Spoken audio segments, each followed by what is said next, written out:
The house at the end of Maple Street had always been the subject of local legends. It was said to be cursed, abandoned for as long as anyone could remember. But when Emily, a curious teenager, moved into the neighborhood, she wasn't one to put stock in ghost stories.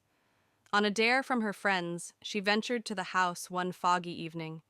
The windows, clouded with grime, seemed to stare back at her like dark eyes, watching her every move.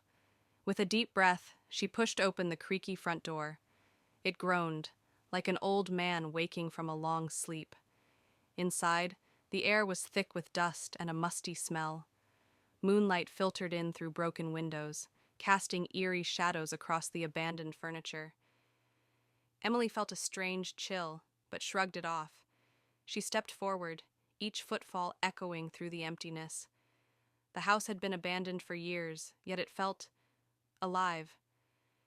As she explored, she heard soft whispers, barely audible, coming from the walls.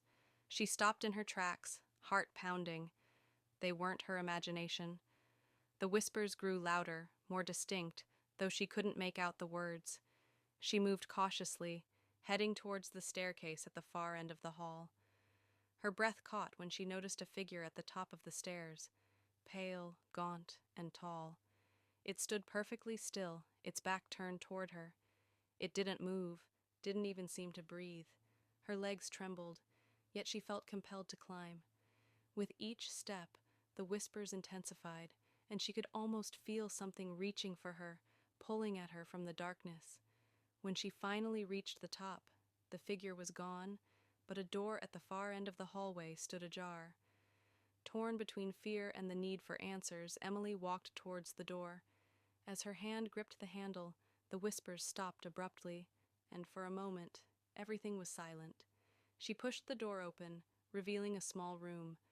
The air felt unnaturally cold, and in the center was a cracked mirror. Emily approached it, her reflection faintly visible, distorted by the dust.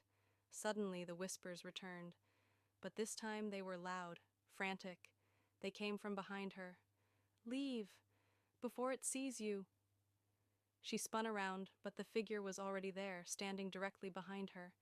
Its face was a grotesque mockery of a human's, twisted with agony and malice. Its eyes were wide, white as bone, and its mouth was a gaping void. Before she could scream, the figure lunged at her, its icy fingers wrapping around her throat. Emily gasped for air, struggling, but it felt like the house itself was swallowing her whole. She clawed at the creature's hands, but her vision was fading, and the whispers grew into a deafening roar. The last thing Emily heard before everything went black was a chilling voice, deep and distorted. "You should have stayed away." When the morning sun rose, the house was quiet once more. The front door stood wide open, the room empty, except for the mirror where a new reflection had appeared. A pale, gaunt girl, her eyes wide with terror,